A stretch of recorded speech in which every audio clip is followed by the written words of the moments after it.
Good morning, Werner and Colin. This is going to be the first and one of many calls of people who are actually working in sustainability, not talking about it. And I think it's important to give like the basics. Before we go into PeaceParks, Bernhard, tell us about you. Who are you?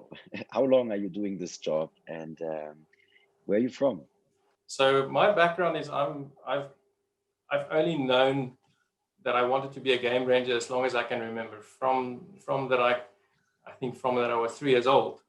So there was always clarity in my own vision of what I'd like to do with my life, and I've never ever doubted that. So I've studied conservation. I studied ecology. I started working in Kruger National Park, which is probably one of the most famous national parks in the world. I was fortunate to be able to start my career there as an intern while I was studying. How old were you then? I think it was probably around 21 or something like that. So I studied a full-time degree. I studied a part-time degree in conservation, a full-time degree in BSc, and I worked in Kruger National Park all at the same time. And I did that for 4 years. And then after that, I traveled through Africa for a year on my own, a solo traveler. And then I actually started working at PeaceParks Foundation. The PeaceParks Foundation was my very first formal job. So my entire life and the entire career has been in conservation. And then I've been with PeaceParks Foundation now for 23 years already, and the CEO of the foundation for the last 13 years. Have you ever thought about questioning your decision? Has it been frustrating? Well, conservation is, you have to be an absolute optimist, and you have to have a touch of realism somewhere in that to be in the world of conservation, because you do face many negative things, right? We're not winning this battle globally for the sake of the environment and the planet. We're losing this battle, but you also have to be an eternal optimist. So I've never felt that this is the most important thing that I think we have to do is restore balance between people and nature. PeaceParks is, well, we call it like a land-based NGO. You have like concession rights to manage certain parks, which is quite different to other NGOs. And there are so many, right? I think alone for tigers, you have over 3,000 NGOs who want to devote themselves to tigers, or rhinos, you have thousands. PeaceParks is different because you're not just managing funds, you're actually managing land. And I think it's a quite important differentiation, if you could explain to us. We were founded by the Rupert family. Dr. Anton Rupert was the founder, and together with his great friends, Prince Bernhard of the Netherlands and Nelson Mandela, founded PeaceParks Foundation. And their objective was to find a mechanism that one could continue to preserve the landscapes and the wildlife in Africa. And what better way is there than through tourism? And they also were very visionary in their approach to say, but nature knows no boundaries. How can we get countries to work together to protect natural parks and reserves? So PeaceParks was founded from those incredible visionary people to look at landscapes. It doesn't matter if there's an international border or there's impediments, but let's look at what nature is telling us and how can we protect that. So we set out as a facilitator to bring countries around the table and to make them realize that, you know, it's not my elephant or your elephant, it's our elephant, because this elephant doesn't know where the border is, right? It's just walking and trying to survive. So that was the sort of the foundational concept, is to, in conservation, bigger is better, to create large landscapes where people and countries come together to work towards one objective, one vision. So that was the founding principles, large protection of large landscapes across international boundaries to make this attractive for tourists globally to want to come here. How many tourists came to your parks? How many parks are there and how big is the land? Well, we involved in 88 national parks, spanning 10 different countries and 18 different Transfrontier Conservation Areas, and the size of that is about 1 million square kilometers. So it's the largest terrestrial conservation movement on Earth. If you take all of these various, what we call TFCAs or PeaceParks, where the governments have signed treaties or signed MOUs. So it's a massive landscape, and this is just in Southern Africa. Before COVID, I will have to come back to you on the statistics, but we probably were looking at, 8 million or so visitors per annum that just visit protected areas. But what I can tell you, which is even more important, is 80% of all the visitors coming to Africa come to Africa because they want to have an experience with nature.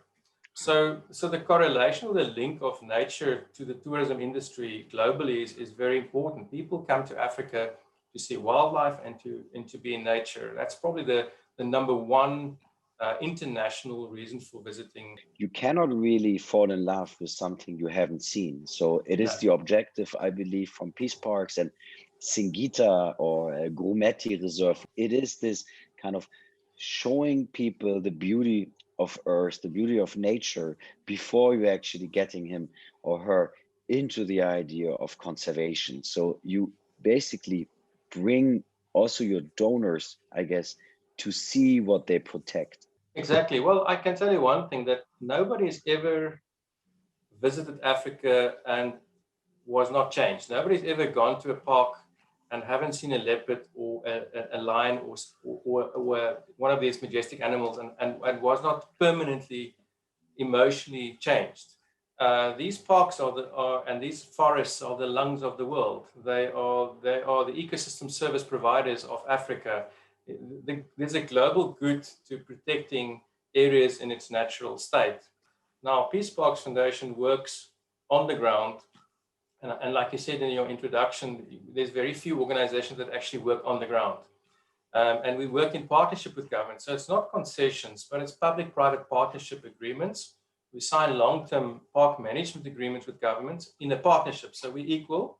We don't take over the park, and we don't only provide technical and financial advice. We sit together with government, and as partners, we make joint decisions to then co-manage these protected areas. And we found that that's a very powerful model. And of course, the only way that we can win the battle against what's happening with nature is we can impact at scale. One of the most, I think, important components of our work is that we work on the ground, but we also don't work on the ground in isolation of the realities. So there are people living there in the landscape. They have to survive. You can't tell them they can't kill an animal to survive. You can't tell them they can't chop down a tree for firewood, if they don't have any alternatives or any other choices. So you have to look very carefully at this solutions that are long-term, that can provide benefit for people, but benefit for nature as well, that can bring balance. And that's one of our, I would say, unique selling points as an organization, is that we look at the landscape and we look at people, we look at the commercialization. So what's the finances that you need, the business cases that you need, and that's why somebody like Colin is so important, and his section within PeaceParks Nations. You look at innovative financing, you look at business models, look at the business case, because ultimately that's what's going to help us drive sustainable conservation. Do you think there is an opportunity now where we have such a focus on the so-called REDD+ projects, where the United Nations put out a mechanism to save forests in the context of climate change, issuing carbon credits? Colin, when you joined PeaceParks, you I think joined a year ago or so, is that right? Something like this? My journey is very different to Vanna's, and we've come to the point of we've got the same common goal, but my background, similar to yours, was purely financial. So I've come out of Deloitte, studied as a chartered accountant. I was in investment banking and then private equity and direct investments for the last 15 years. And as I went through my journey, and I upskilled and I learned new structures and financial deals were taking place, it occurred to me that my passion for conservation, which I've had since I was a child, and I've also traveled through Africa and been to many parks and enjoyed it as a tourist, but hadn't given anything back. I thought to myself, I would like to apply my skill set to the business of conservation. And I've been thinking that way for a few years now.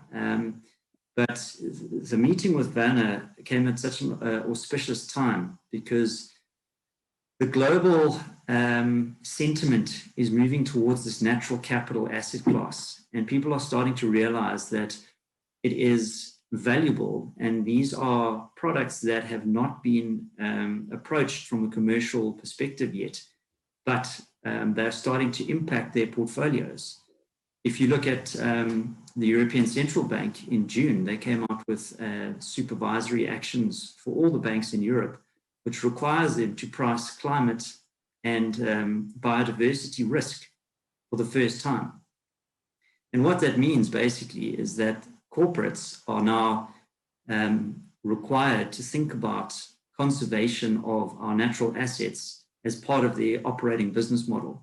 This sounds very difficult. I think we have 9 different ESG rating firms. None of them, as far as I know, and I looked into it in detail, have even biodiversity KPIs as part of what they track.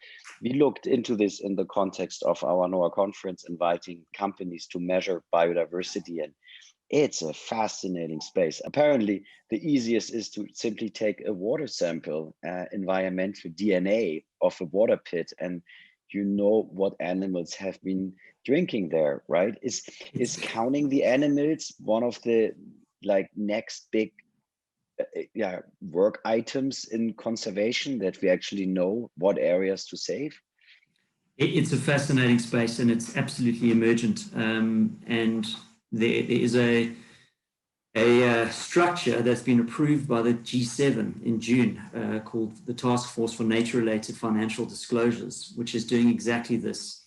It's creating these science-based targets, or SBTs, so that it gives guidance and standardizes the methodology so that everyone knows what they're talking about, and you can create the market for the transactions that you require to conserve the biodiversity. And when you drill down into the mechanisms that people need to use to measure this biodiversity, it is a plethora of options that you can take. And the water-based sampling of DNA is certainly one of them. There's now technology for air-based sampling for DNA. There's acoustic measurement, so sounds of animals going through the forest. This sound acoustics is a very interesting field, and we should go back to Bernhard, because there's a revenue side. And how big is PeaceParks in terms, in the company world? You have revenues, like I guess in your world it's like you get a lot of donations from governments, but also from lottery companies. We were talking about the nature of Werner's job, how it was before natural capital, and it's of course clearly the cornerstone is generous organizations who understand, most importantly is you have to protect the land. Werner, the parks you manage, like how much revenues you generate at the moment, and how much is coming from safari as such? How safe are the animals, and what learnings you have? And talk to us a little bit about like how dangerous it is to be an elephant or a rhino in Africa these days. Yeah. Well, I think let's first go back a few questions. I think the one is, so how big is PeaceParks and what is our, and let's look at the numbers. So first of all, we work in parks where it was a paper park, right? There was very little capacity or funding or revenue streams, or in fact animals. So it doesn't help. We go to Kruger National Park and they have a turnover of R1 billion a year, and they have sufficient revenues and capacity. Although they're part of the PeaceParks, there maybe we can only provide insights or guidance, technical insights or guidance. So there, for example, we will have a different role to play. But we work in countries like Mozambique or Malawi or Zambia or Zimbabwe or Angola. And these are parks sometimes often just proclaimed, or parks that in Mozambique, we work in 5 national parks, and our footprint there is about 2.4 million hectares. That's slightly larger than Kruger National Park. These parks were totally annihilated during a 16-year civil war, right? So there was a massive civil war. The armies fed from wildlife. The people didn't have food. You can imagine what happened to these national parks. They were only existent in name. If you go there, you wouldn't know you're a national park. It was just a line on a map. So just to give a little bit of context, so that's where the space where PeaceParks Foundation are active is to rehabilitate and rewild these parks. So the one that you referred to is an NOAH National Park. We started there in 2015, and we are, together with the Mozambican government, our partner, slowly but surely building up this national park. It's a massive park, over 400,000 hectares, with very little animals left when we arrived there. So, and a lot of illegal activity, people cutting down forests, and all the things that you don't want to happen in national park was happening. But through our partnership and through donor support, we managed in a very short space of time, in 5 years, to completely transform the park. We've spent about, in that particular park, $14.3 million in the last 5 years, so it's expensive. We've moved about... And who funds this for now? Where do you get this from? So we have a huge variety of donors. We have what we call international cooperating partners. Our biggest supporter of Transfrontier Conservation Areas is actually the German government, through the Federal Ministry of Economic Cooperation and Development, BMZ, and they implement this through a development bank called KfW. They're by far our largest partners, but they're also the World Bank, European Union, the French Development Agency, the UK aid, US aid, US state government. All your large development partners are involved in this space because of the scale, right? And then we have a lot of private donors, people that think, say, listen, I want to make a difference. I want to give directly to have an impact on the ground. And also what we guarantee to the private donors is we don't charge a management fee. So your money, 100% of your money goes to a project, which I think is quite important, and quite powerful in most cases. I mean, our overheads of PeaceParks Foundation, again, just to have figures at the moment, is 9%. So 9% of all the money we raise is spent on administration and overheads and salaries, 9% of our head office. That's it. You are like there for the animals, for the natures, and often I guess it is a bit of a political tiptoeing. And can you tell the listener a little bit how we have to understand these big also fundings, like the global environmental facilities have this Okavango Bassin funding of, I guess it was $346 million. So there are very large amounts being paid. And then there's, I would say a lot of questions on how big budgets work with local agendas. And you are running some of these parks, and you are obviously only driven by impact. I mean, that's why it was founded. Tell us a little bit, like, are these real efforts? We're not nearly doing enough in our collective we, everybody. There's so much more to be done. But and just to illustrate the challenge, the Casa Transfrontier Conservation Area is between 5 countries, as you rightly stated, but it's the size of France. It's 520,000 square kilometers, with only 2.5 million people living in it. So it's an enormous landscape. I mean, and you can imagine what it takes to develop a country the size of France, and to coordinate the efforts, and to, and obviously there's all sorts of development objectives there from different countries, different communities, different agendas, different departments. Are there extraction industries in there? Do you have like mining businesses in that area, or normally not? There's a few extraction businesses, but there's no large-scale extraction, right? And that's also why, I mean, these large development agencies, the German government, yes, understand the importance of biodiversity and climate change and ecosystem health, but also understand the importance of improved livelihoods of people. And I think that's why our model is attractive, because we address both. It's not either or. We are a development organization with conservation outcomes. We're not a conservation organization with development. So just to contextualize how PeaceParks position ourselves, we're a development organization looking at a holistic approach to the landscape, not in isolation of people or not in isolation of, it's not just park management, but it's park management in context of the realities around it. And that's also why KfW or the German government say, well, we are interested in sustainable development. We are interested in biodiversity conservation. We are interested in ecosystem health. And we recognize that these things are interdependent and connected. And that's why there is so good support. There's also the so-called human-wildlife conflict, right? Where you basically have elephants migrating through the cornfields. But back to the poaching, is it sometimes a conflict when you try to keep the park safe? Are the African governments taking poaching more serious? And poaching might just be also an output out of economic challenges for the indigenous or the local people. But is there a paradigm shift happening at the moment? Look, there's two different types of poaching, and I think one has to start there. The one is commercial, right? Greed, making money. The other one is subsistence. We are not concerned about subsistence. That's not what is the cause to annihilate and kill thousands of animals. People trying to survive do not kill an elephant for its ivory. They just try to kill an antelope and try to feed their family. And that's something completely different. And there's definitely different ways of dealing with this. But the poaching component that kills animals for their tusks or for their horns or for their claws or their bones, like lions, and for their skin, leopard, it's all commercial.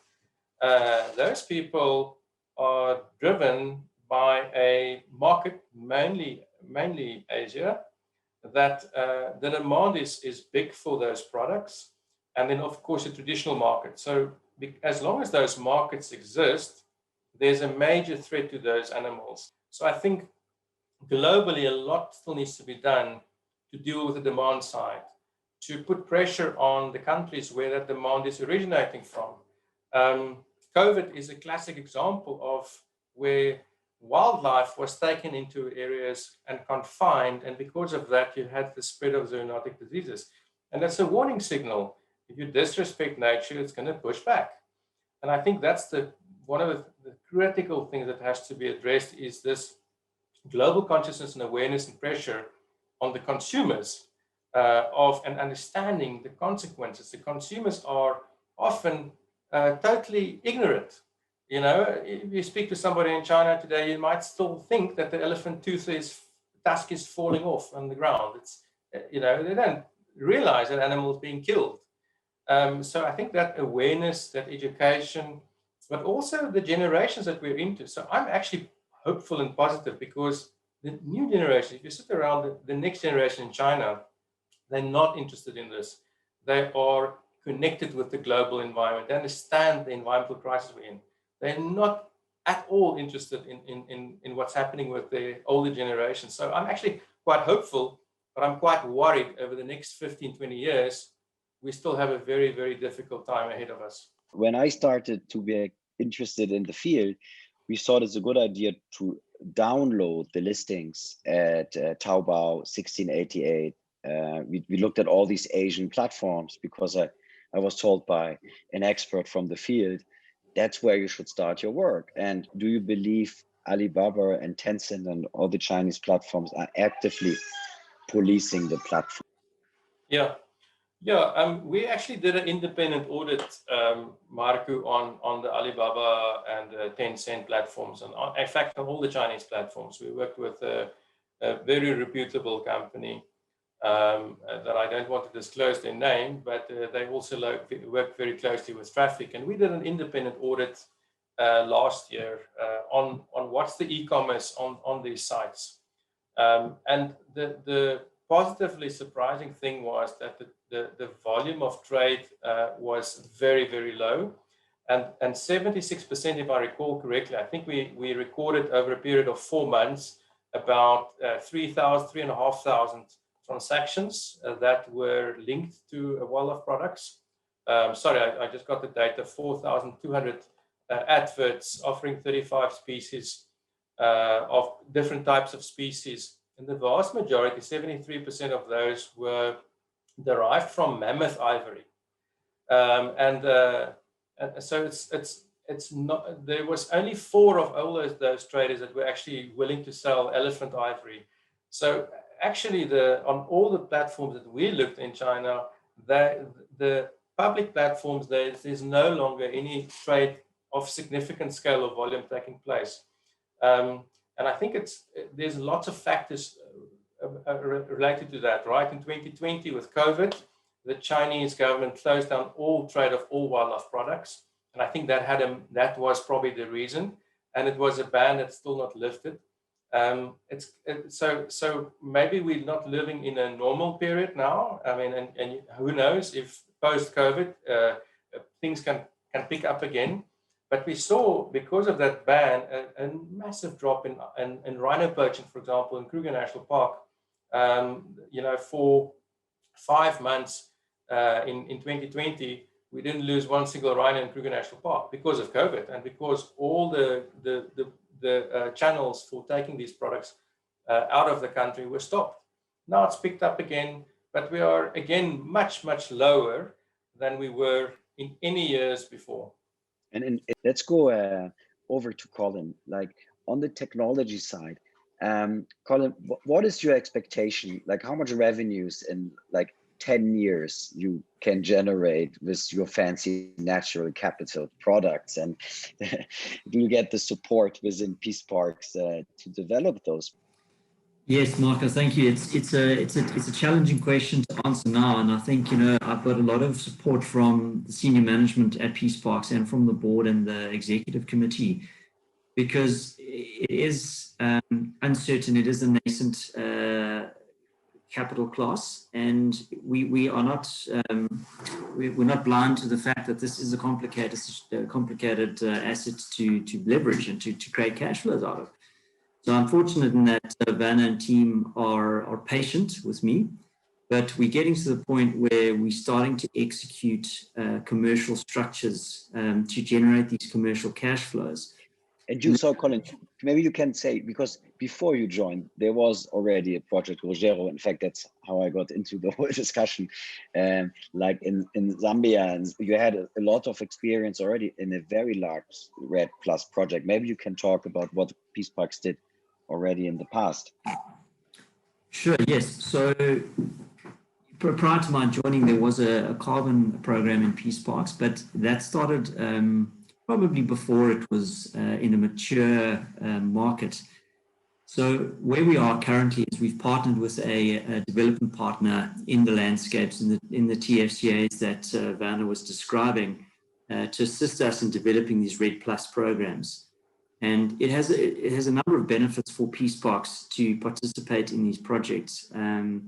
One, because the work required to implement and verify a REDD+ program is work that we would be doing and funding through donor income anyway.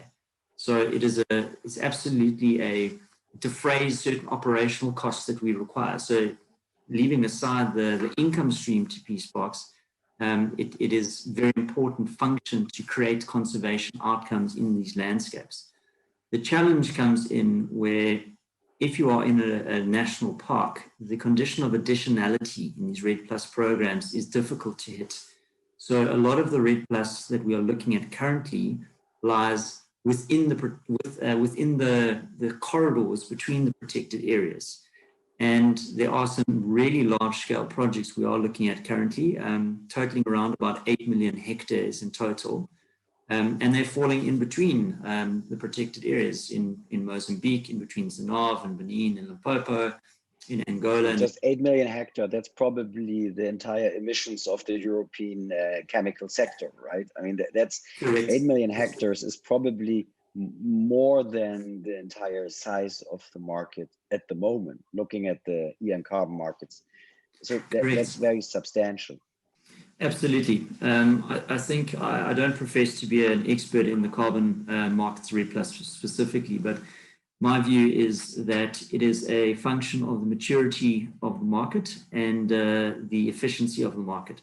So as we go down this journey, it's similar to over-the-counter traded products, OTC products versus listed tradable instruments. Once you get to the point where you've got tradable instruments in carbon, you will have that efficiency and you'll absolutely be able to do these creative financial structuring such as securitization. Where we are at the market at the moment is the market is very fragmented globally, and there are certain requirements in certain different categories of carbon. So Singapore's market is becoming more ring-fenced. African carbon has a different characteristic, and there's not a tradable security that is common across these markets. So is this market really coming now? You're in this for 1 year now. Yes, I believe it is. You have the regulatory adoption drivers from the government mandated programs such as the Clean Development Mechanism, and you have the competing voluntary markets because industry and corporates across the globe are recognizing the requirement to offset their carbon where they can't reduce or avoid. So it is a critical component, and certainly there are approaches by corporates for the offtake of these things. But again, it comes down to what is the market pricing and what can it bear, and does it make the project viable? And I think that is one of the challenges that we have to face. We need to get to the point where the sophistication of these deals is such that you can make these deals bankable. And I think the question you ask about greenwashing is a very valid question. And I think the verification is so onerous just for that point. The double counting and the greenwashing is possible, and it is a very complex process to actually get through verification. So you need to have really credible corporate development partners executing these projects. And it's not a mom and pop solution anymore. You have to be absolutely top of your game, and then you'll attract the best off-takers who are doing it for the right reasons. And I think that's the critical component here. But the principle... I think technology can bridge absolutely. It, right? With data, you have this.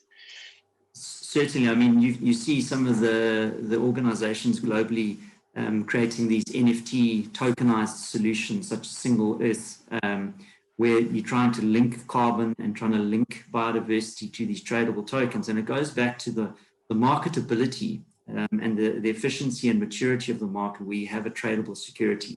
At this stage, we're just at over-the-counter transactions, and it's very bespoke project finance type work or fund finance type work. But the principle... There's not so much trading because you would delete normally out of the registry your emissions as a corporate.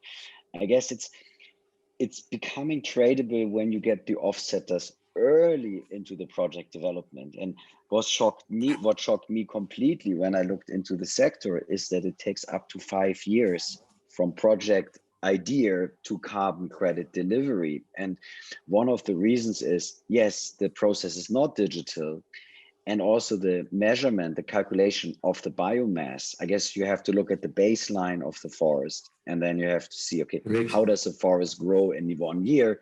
I guess this you cannot cut out, but you document the feasibility studies. Then there's an issue with land rights, like who actually is signing and who's the government partner. But technology will hopefully speed that up quite a bit, right? Absolutely. Yeah. I 100% agree with that. I think the legislative framework in a country is important, and the vesting of the rights of those resources with the people on the ground is critical. And I think one of the big red flags or red lights to watch out for is where is the money going? If you buy from a middleman, be very careful, because often a lot of that value is taken off. And the real value must actually go to the communities on the ground protecting the forests. So any product at the moment, And we work with a company called Biocarbon Partners, and they're the largest development partner of RED in Africa, and they're our partner, and they're doing a brilliant job.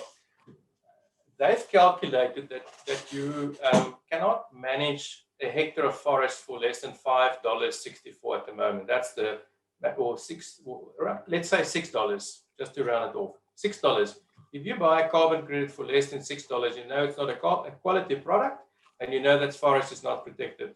So I think that's critical, because with that $6 per hectare, you have to do the verifications, but more importantly, you have to reward people for looking after their forests and outcompete logging, charcoaling, any other use that land is possible to produce. That's why it's expensive.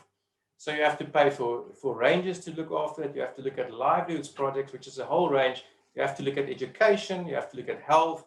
You have to look at water. So it's a whole. It's not just a carbon offset.